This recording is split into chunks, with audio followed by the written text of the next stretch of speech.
Why, hello, and thank you for choosing the Vegan Luna podcast. If you came here to listen to influencers, business owners, people that are really making a change in this world and really creating some amazing ideas and amazing inventions, then you came to the right show. This show showcases some of the top people in the world that are making an impact, whether it's the environment, whether it's for health, or whether it's for the animals. This podcast is also available on YouTube, Apple Podcast, Spotify, Anchor, Google Podcast, Stitcher, and anywhere else you can find podcast.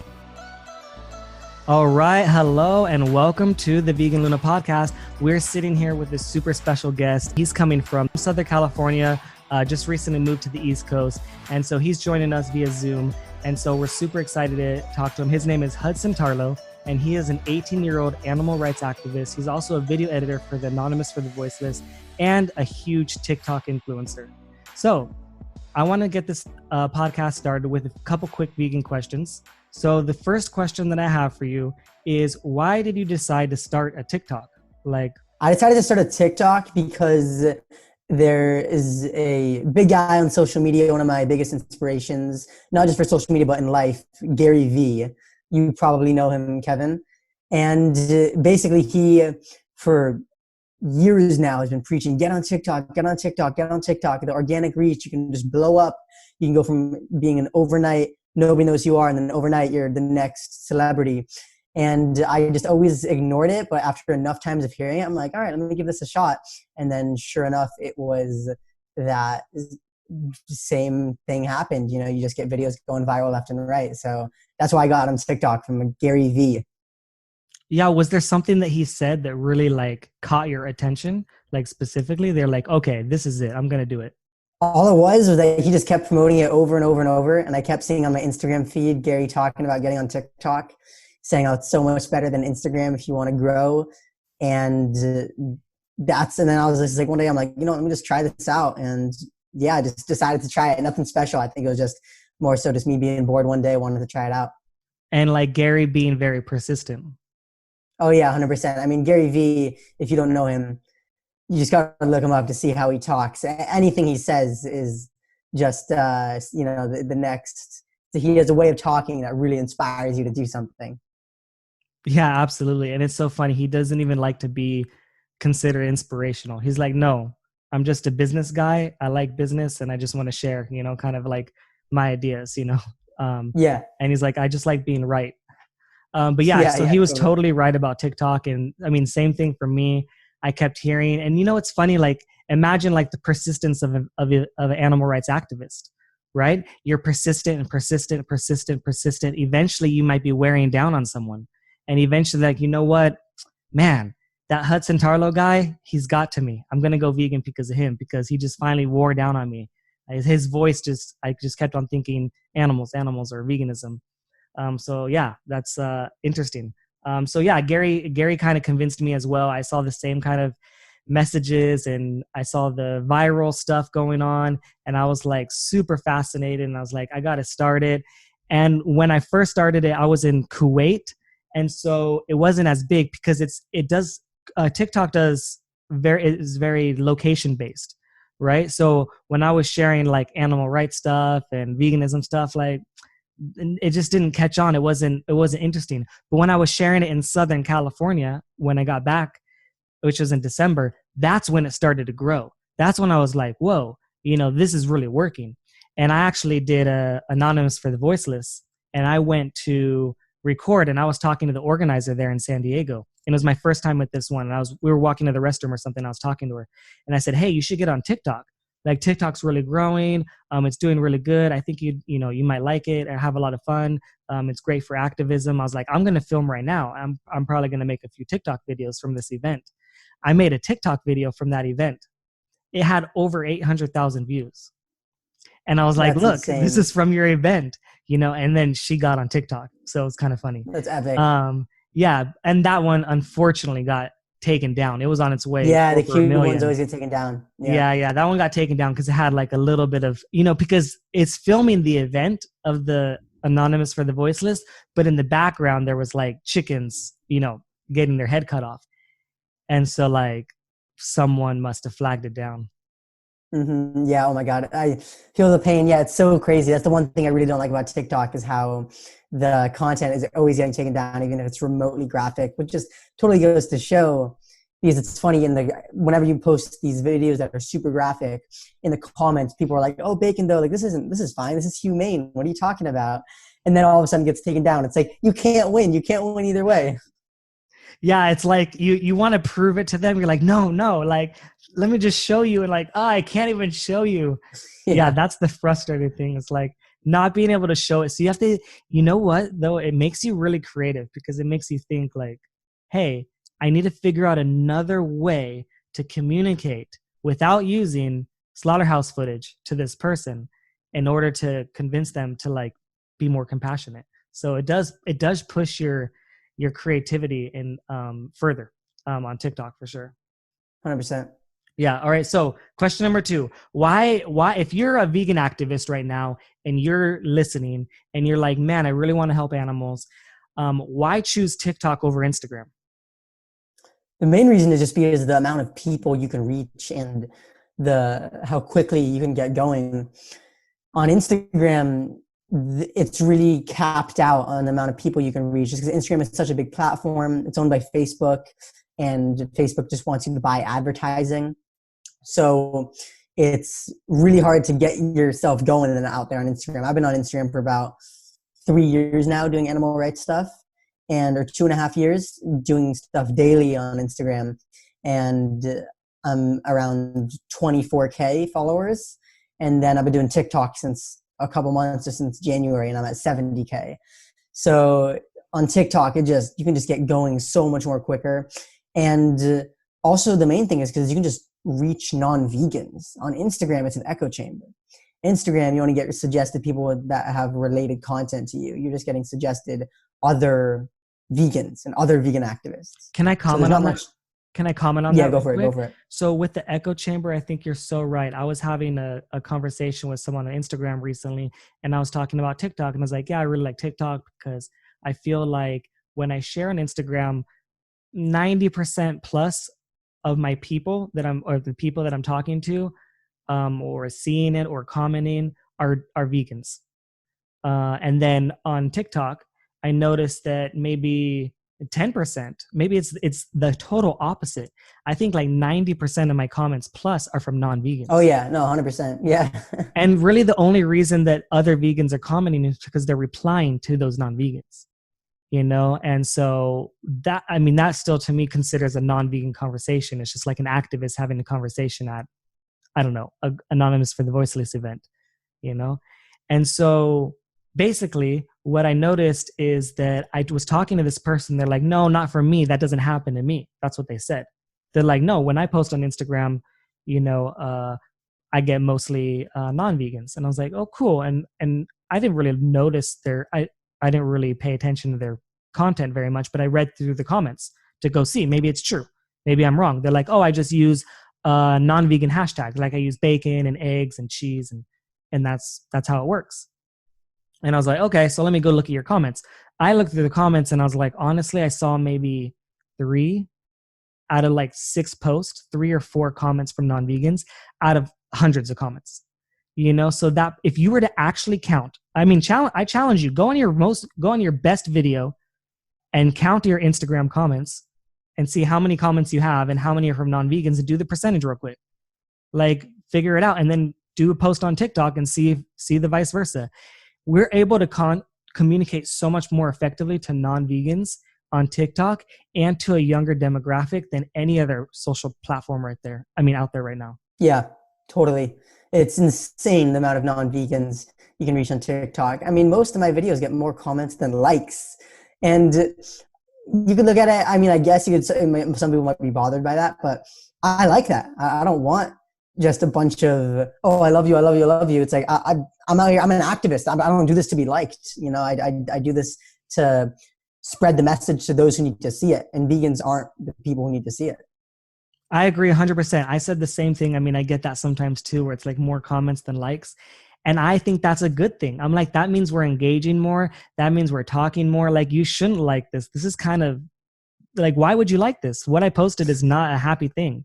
you shouldn't like this, but let's talk about it. So yes, if it has more comments, then that means I did the right thing, because that was my goal on that particular video. Totally. All right. So next question is, how do you handle online hate? That's one of those things. There's no set answer. It's a weird thing. It's because everybody likes to be a tough guy online. Everybody likes to, just in real life, when I do activism events, nobody ever dares to get to the level that people get to on TikTok in the comment section, because you're not going to be punished on TikTok. Just some 8-year-old kid can just type all caps and look like this big tough guy with this, fake profile picture, and then nothing's going to happen. So for me, what I do is I guess I just kind of just remember how this doesn't reflect people in actuality. Everybody's a tough guy on the internet. And also just trying to keep into perspective what it is that I'm speaking up for. How if my hour is ruined, well, that's nothing compared to the entire life of these animals that are ruined.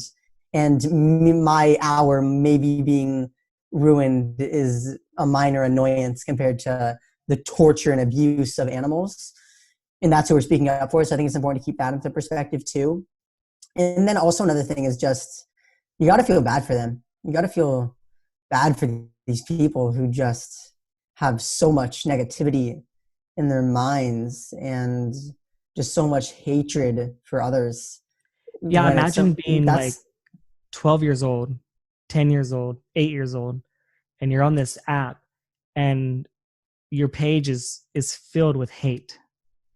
And it's hating on others. They're making duets. A duet, if you don't know what a duet is, like making a side-by-side video with someone else. And they're making these and spewing hate and stuff onto others. And then they're commenting hate onto other people. And you're right. Like, imagine the mindset of that individual. Like, imagine living in their mind. And having that mind of like, I hate you and I hate you and I hate everyone and I hate everything that you do. And like, you have to feel bad and feel sorry, because what's their upbringing like? What's their family life like? What's their parents like? Like, do they have 2 parents in the home? Is the one divorced? Like, they're probably going through some shit. And so you're right. Some of those trolls or some of those haters, they're definitely going through some stuff, and sometimes asking questions and trying to listen sometimes. If you have the time, I know it's hard with thousands of comments, but sometimes, every once in a while you probably get in that mode where like, hey, I'm going to talk to this person, or share it on a reply. The one thing I love about TikTok is you can make a reply video. Hey, I'm going to make a video just for your reply, like right now, like instantly. It's just, I think that's the best feature, honestly. Like, that's probably the most fun I love feature, it because it's so fast and it's so effective, and it covers, hey, I noticed that like 1,000 people said the same question. I'm just going to answer it for all of you. Totally. Even though they still, you feel like, okay, this is going to shut them up. It just gets them going even more. Which is like the catch-22. You wanted to like shut them up and give them the answer, but then like you just kind of put more fuel onto the fire, which is also a good thing. Yeah, totally. Yeah, but so if anybody's worried about that, just don't even engage. And honestly, don't even spend too much time in the comments.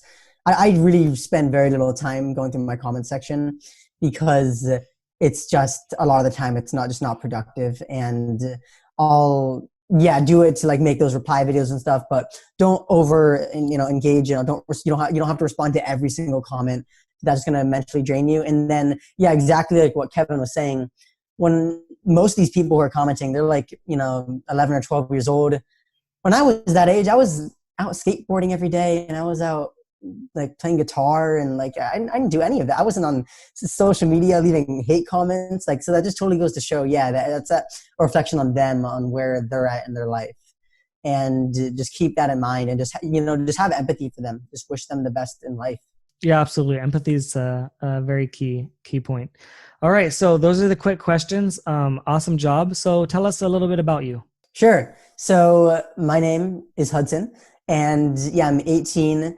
I work for the animal rights organization Anonymous to the Voiceless full-time as the organization's video editor. I also work on just general things throughout the organization. And I've been vegan for a couple years, for about 3 years now. And then I'm also just into a lot of things. I'm into music, I'm into art, and I'm into fitness and like running. And then, yeah, just into social media and entrepreneurship type stuff. That's how I'm into what we were talking about earlier, Gary Vee. Yeah, I guess it kind of sums me up. Yeah, absolutely. One thing I wanted to tell you, when I first was introduced to you and like I first learned about you, it was actually through an Instagram video that you had made. And it was on Instagram TV. And you had made kind of like a funny video. And it was a spoof on people talking about why they're quitting veganism. And it was with Cheesy Vegan and the Recovering Carnist, right? At the time, those were their Instagram names. And I remember watching that and thinking that was so funny. It was super hilarious. And like your character, all the characters were funny. And I remember thinking like, this guy's great. And at the time I was just starting to branch out my podcast, and I was just starting to be able to do video podcasts just like this. And I remember I was watching, and I was like, hey, I really want to talk to one of these guys. And I reached out, and I reached out to Cheesy Vegan, and I think the Recovering Carnist. I actually did an interview with both those guys. I did a podcast with those guys. And I remember Cheesy Vegan we were talking about TikTok. And like this was over a year ago, right? In the very beginning of TikTok, we were talking about TikTok. And I said, hey, you should start a TikTok. And he started one, and I started one, and we started posting. He was posting on Instagram, you guys should get on TikTok. And I think that right soon after that, that's when you like jumped on and you started on TikTok. But I don't think you went like really hard in the beginning. But I think you had jumped on at that time. And I remember I wanted to interview you, and I wanted to talk about social media, and then I want to talk about how it influences people with activism. And it's so funny that like it's been over a year now that I wanted to do that interview with you. And now here we are doing this interview. So that was kind of like the first time that I was really introduced to you was that video. Can you tell me a little bit about what you remember of that video? Yeah. Oh my God. That was so funny. Yeah. I think there was it was kind of similar times to this where right now John Venus came out as an ex-vegan. I forget who it was, but somebody had come out as an ex-vegan, and then that was kind of the hot topic. So we decided to do this spoof where we were all saying, yeah, we're no longer vegan, just for the most ridiculous reasons. I don't even remember what I said. Just made up some random stuff. I think you were talking about like my ancestors though. Oh yeah. Cause like cavemen though. Yeah. Like I really want to eat like caveman because they're my role models. Like they've been doing it right. Like we want to do everything just like them, something like that. Totally. Yeah, exactly. Yeah. And I remember saying how, we look at all the people who, it's like, we always look to cavemen for our morality and all that stuff. Yeah. So I just said a bunch of random stuff. They did too. And we made the video, and that went super viral, and that got a ton of mixed reactions because a ton of people just on the internet just don't understand sarcasm. But but yeah, no, that was a super fun video, and I remember you reaching out to me after, and yeah, I'm so glad that we're now finally doing this after such a long time. So yeah, it's great to finally be doing it. Yeah, and we were so close to doing it because I'm in San Diego right now, and you were living in Los Angeles, and like that's only like an hour and a half, 2-hour drive, and we were gonna go do it in person, and I'm like, dang, like we missed that opportunity because the world went crazy. Coronavirus shut down. Everything seemed to be like just going out of control. Right now it's like Black Lives Matter protest everywhere. And it's just an interesting time that we live in. And so things went crazy. So tell us, a little bit about the not crazy side, hopefully for some people. Why did you decide to go vegan? So for me, what it was is I grew up being vegetarian, and I never actually had a reason why I was doing it. It was just because my family was. So when someone's like, oh, like, I don't know, I guess I just didn't like the taste of meat. I was just kind of, my family was vegetarian. It was a healthy diet, that sort of thing. I was never an activist or anything, didn't really think of the ethics. And then what it was is I was on YouTube just scrolling around, and I came across the first video was a Joey Carbstrong video. So I watched that, and if you don't know Joey Carbstrong, he's one of those guys who just really gets it really gets you motivated, really gets you thinking. And from that, it's one of those things where you watch one YouTube video and you just keep getting recommended. So from there, I just got recommended a ton of videos on veganism over the months. And for me, it was just, maybe a process of like 4 months of just seeing more and more and more videos. And then one day you just hit that breaking point where I'm like, all right, today's the day, have to do it. And so it was 3 years ago, June 2017 was then just that day after I'm like, okay, now I fully know everything about the dairy and egg industries, everything about leather, honey, etc., and just no more excuses. And I just put my foot in the door. I was like, I don't know how long I'll be able to do this for. I don't know what's going to happen. I don't know if I'm going to starve in the next 24 hours, but I got to do it for the animals. And then sure enough, I didn't starve. I'm still here 3 years later and never looked back. Yeah. Can you tell us about maybe some of the challenges that you went through in the beginning, or maybe some of the social challenges? Because you were in high school at the time when you decided to go vegan. How might that be different for someone in high school with all those social, the social creations that high school has, and the different social circles? What's that like? Sure. It was definitely rough at first. I was super quiet about it. I never told any of my friends, never told anyone. I remember that once as like a gift or something, I got like a vegan t-shirt or something, and I wore it to school. But then I instantly, like when I got to school, like someone asked me, and then I was just like put on like a jacket because I'm like, oh my God, I don't want to be asked about this. And yeah, it was definitely hard at first being in high school because I was the only vegan in my entire high school. And the main thing is I just eventually, you just, what it really comes down to with this is just thinking about the animals. Just whatever little social discomfort you're going through is nothing compared to what the animals are going through. It's what I always had to remind myself with any challenge I ever faced when it comes to the taste, convenience, the tradition, my friends and family. It just always came back to, I might be having this minor inconvenience, but the animals are having this major inconvenience of having their neck sliced open. And that really puts it into perspective. And that was really how I became guided on this journey and just was able to keep a clear mind in this. And then at some point, I know that a lot of vegans will transition to a point where they're like, I feel like what I'm doing is good, but I feel like I need to do more. I need to be more active. I need to push out more. And also, they might be influenced by someone else that's doing the same thing, right? It's anyone, the way that I look at it is anyone that actually became a vegan is probably because of work from an activist, right? So for me, like the kind of final straw, well, the first and final straw really for me, was watching What the Health. I saw What the Health and I said, okay, I'm going to try it. And that's work from the activist. All the creators of that documentary are activists, right? They're still talking about it. They're still vocal. They, making more documentaries, right? So for me, the reason why I went active is Joey Carbstrong.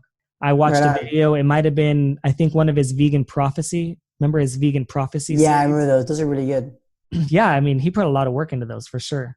Like if you know video editing and you watch those, you're like, man, a lot of work went into these videos. And so anyways, I think there was one where he was doing like a speech to a group where he was doing like an activist workshop. And in the activist workshop, I mean, I was like being in that workshop, watching that YouTube video.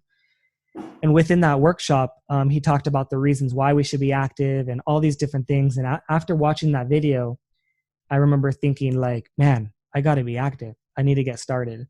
And so probably shortly after that, I started my YouTube, then I started my podcast, then I got to California where I could do, some one-on-one activism. So then I pushed that further, and then that's kind of just how it happened for me. That's epic. Yeah. So for you, what would be some of the things that you do as far as your activism style, and why did you get active? I got active for similar reasons to you. I mean, the main reason was just because I couldn't stand being in this world that just felt so alone. I felt so hopeless. I just couldn't understand how there's so much violence towards animals and nobody speaking up. I'm like, man, I gotta be the one. Like no one else is doing it. When I talk to my friends, nobody's listening. When I talk to my family, nobody's listening. I have to be that one to take that initiative and begin to make the world a better place. So I just took some routes to you, just got on social media, got on YouTube. I started going to Anonymous to the Voice, this Cube of Truth outreach events, started going to some vigils. And the main reason was just because, once again, just thinking about the animals and what they're going through, and just being vegan wasn't enough, because being vegan is just a non-action. You're not actually doing anything. You're not actually preventing animals from being killed. It's sort of like being a non-child abuser. You're personally not doing it, but you're not speaking up. Or it's sort of like being a non-sexist. It's like, it's not actually doing anything good for the world. You have to be speaking up and actively trying to end oppression. Yeah, 100%. So can you share some of your experiences, like on the streets, talking to people, going to vigils, like interacting with the animals? Yeah, 100%. So it's been such an incredible experience, just doing so many different forms of activism. Definitely, if I try to think of the highlights, because I could go on for hours, but let me think. All right, I got one. My best, proudest thing is there was back in August, I had a conversation with a guy walking past the Cube of Truth, and his name was Jacob. And the conversation, it was one of those ones where he accepted everything, but he just wasn't willing. He was like, yeah, I'm a hypocrite. Like, and I straight up said, like, you're a hypocrite. You're paying for animal abuse, and you say you're against animal cruelty. Your actions are not aligned. And he's like, oh, yeah, I know, I'm a hypocrite, but I don't know, it's a bit too much. And I said, you can be vegan. You can do this. What's stopping you? He's like, yeah, nothing's stopping me. I'm just kind of lazy. I don't know. And then he just kind of walked off. I never really thought much about it. Up until in this year, in January or in February, it was right before the lockdown, I went to my Cube of Truth in Santa Monica, California, and I see that this guy, Jacob, has showed up to the Cube of Truth. And this guy was somebody who was full-on non-vegan and was not even very open to the message. And then he showed up to the Cube of Truth a few months later, and amount of hope, and he was wearing all black ready. He even did outreach, and he said, yeah, it's like, I didn't do anything for 3 weeks, but the conversation kept ringing and ringing in my mind. And I just felt so guilty, just thinking back to the footage, thinking back to the fact that I'm paying for something that goes against my morals. And then just one day I decided to change, and I've been vegan for 4 months, and now I want to do activism. So that's definitely my highlight, just seeing the good in humanity there, and seeing how people, you never know who's going to change. And yes, that's definitely probably my proudest moment, from someone who I outreached to the Cube of Truth, and then months later they show up as an activist. And now he's still an activist. He does activism all the time. And yeah. That's so cool. Yeah, it's so interesting how, I mean, you've lived a really fascinating life so far for being so young, and you've traveled a lot, and you've got to see a lot of cool places and get a lot of different experiences. And I love that one of your best highlights of your experiences, is sitting down, and influencing someone to be more compassionate, and also influencing them to help others to do the same thing. And that's the highlight. I think that's so cool. You could be like, yeah, I went to, Australia, I went over here, I did this. And so I think that's really cool. Thanks, Kevin. I appreciate that. Yeah. So maybe as we kind of wrap this up, is there anything that you really want to share with the listeners or the audience that maybe we didn't talk about? Sure. Yeah. If there's anything I had to share, if you're listening to this right now and you're not on TikTok, TikTok is the place to be. I know we've talked about this so much, but I didn't get on it until it was just drilled in me like crazy from Gary Vee. So if you're listening to this and you're still like, yeah, like, I don't know, it's probably, these guys are just, overhyping it. They're just whatever. Like, they got lucky with, like, Kevin got a viral video, Hudson got a viral video, but it's not for me. It is for you. This is by far your best shot at doing it. And you just got to be consistent. And I guess something else I just want to say is, if you're listening to this and you're vegan and you're wondering about speaking up for animals, if you're wondering about all of this, or even if you're not vegan, I guess my bottom piece of advice is, just for wherever you're at right now in your life when it comes to animal rights, put yourself in the animal's position. And so if you're not vegan, place yourself in the animal's position. How would you feel if you were being needlessly abused and exploited for a sandwich? What would you want people like yourself to do? And likewise, if you're vegan but you're not active, if you were being needlessly abused and exploited for a sandwich, what would you want people who are vegan and who know the truth, what would you want them to do? Would you want them to stay silent? Would you want them to speak up? And then that's been how I've kind of been living my life when it comes to this, just always placing myself in the victim's position and going from there. So I guess that kind of sums up everything that I'm all about. Yeah, absolutely. Perspective is key. People that know how to leverage and use perspective in their favor, it can be a very powerful thing. It's very easy to point at me. I feel this way. I feel bad. I feel this. I'm going through this. It's very easy to point at yourself, but it's not easy to look to others to see, and make a comparison and say, you know what, that's a little bit worse over there. I should probably shut up, and that takes a lot of empathy as well, but it also takes a lot of brain power and willpower to make that decision, for some people, right?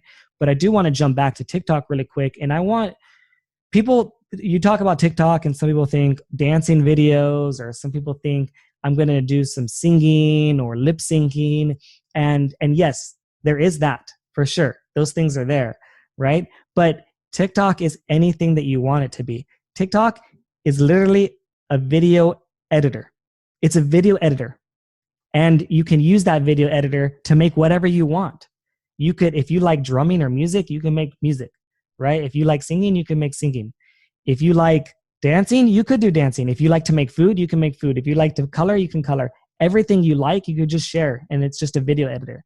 So you don't know how to do any video editing, or you've never done video editing, you can learn on TikTok. If you're a great video editor, right, then you could do really good on TikTok because you already know how to video edit. So either way, I think that's a good way to go. But I think other people are really not, they don't care about creativity or whatever. They might be they care about the numbers. Tell me about the numbers. So I want you to share some of your numbers on TikTok for a minute for those numbers people. The numbers are crazy. So I've been doing YouTube for 2.5 years now, maybe 3 years, and making videos on a pretty much weekly basis. And my entire channel has 70,000 views. And then on TikTok, I've been doing that for 6 months, and I don't even know how many my entire thing has, but every month I get at least 10 million views. It's insane the amount of views that you can get on TikTok. And it's just the most random stuff. Like, you never know what's going to be the next viral piece of content. Sometimes I'll put a ton of work and edit on my computer and do all this fancy stuff with my camera, and then it only gets maybe like 20,000 views. And then sometimes I'll just pull up my phone, make a quick 5-second video, not even edit it at all, just straight from my camera roll, and then that gets 200,000 views. So the numbers are just insane. I can't even stress how crazy the numbers are right now. It's just, and this isn't going to last forever. I'm already starting to see that my numbers are decreasing, because I remember I used to get over 500,000 views really frequently, sometimes even 1 million views. And I haven't gotten that in months now. So it's decreasing. Now it's like a good video is like, it used to be a good video I would consider it good if it got above 500,000 views. Now it's good if it gets above 90,000 views. So there's a lot more competition because more and more people are getting on it, but it's still such in the early days, and it's still such a great place to be right now when it comes to the engagement. Yeah, absolutely. And I think that some people are scared of doing activism like you, or doing activism like me, or doing activism like Joey or Earthling Ed, and that's okay. There's this guy I know, maybe you've seen him on TikTok. His profile is called Silent Activism, and he just posts videos from other places, and really good videos, and has some words on it, and that's it. He doesn't have his face. He doesn't show his face. He didn't show his face for 100 days. He did like this thing where he did like, I'm going to do my face reveal after 100 days. Did he do a face reveal? Yeah, he did. Oh, no way. I got to check that out. Cool. Yeah. I had seen, because I had interacted with him on Instagram as well. Okay, cool. He's like, here's my personal page if you want to, see what I do or what I look like. Yeah, right on. But for a lot of people, it was their first time. So it's kind of a fun little way. And that idea grew him so many followers. He has way more followers than he does on Instagram because of that tactic. So he was kind of smart and did a little strategy. But there's so many different things that you could do. And like, I even see you have guitar videos where you're playing your guitar, right? I see other people playing the drums, or people posting their animals like dogs or cats, and, you know, doing funny things and funny sounds and stuff like that. No, there's so many different ways to do it. I mean, I think the bottom line is just have fun. You know, don't overthink it. Just do what comes naturally to you and find out how you can incorporate that into speaking up for animals. Because there's so many different things. I mean, some people do like doing dance videos with veganism. You know, some people like, you know, me and you, we more just sort of just talk to the camera because we're more comfortable with public speaking.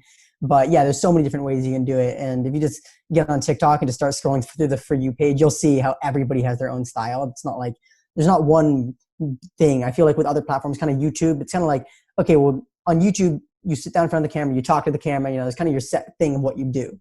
But on TikTok, it's just like, do whatever you want. Yeah, and like Instagram is like post pictures. They like pictures, you know, like post a lot more pictures. And like Facebook has its own thing, and LinkedIn has its own thing, you know. But like TikTok is just like a melting pot of craziness and random stuff. And I do tell people to have fun. Like sometimes I see activists going on, and they'll comment me like, "Hey, it's not growing. Hey, it's not doing this." And then they're maybe too number focused, you know, too driven on the numbers and trying to accomplish that. And it's like, no, just sit back, you know, relax, you know, have some fun, you know, do some things that you enjoy, you know, do some things that make you laugh, and then go from there. Totally. Yeah. All right. So where can people find you if people are really interested in following your story and they want to connect with you? Where can they find you? Sure. So you can find me on pretty much all platforms at Hudson Tarlow. So Instagram, Facebook, YouTube, TikTok, just search up my name and you'll be able to find me. Yeah, absolutely. All right. So it was great having you. I can't wait for everyone to get a chance to see this. So take care and have a great rest of your day. Yeah, thanks so much, Kevin. It was a pleasure to be on the show. Yeah. All right. I'll talk to you soon. Thank you guys for listening to the podcast. Please, please, please make sure that you guys share this with anyone that you think will find this interesting. And also make sure that you guys are subscribed, because I can see a lot of you guys are listening, but you aren't subscribed. So please subscribe. And also don't forget to go to my website where you can leave comments and see more content at veganluna.com.